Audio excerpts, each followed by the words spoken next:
বর্তমানের যুগের হাওয়া বইছে উল্টো দিকে লিখতে বসে চিন্তা করিলে কি কোন দিকে থেকে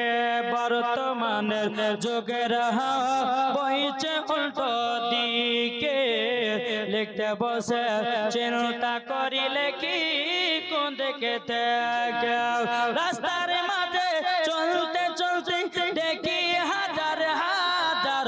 পুরুষ তাকে ঘরে বসে নারী করে বাজার নারী করে বাজার মেরা পরে প্যান সাথে চশমা লাগাই চোখে বর্তমানে যুগের হাওয়া বইছে উল্টো দিকে লিখতে বসে চিন্তা করিলে কি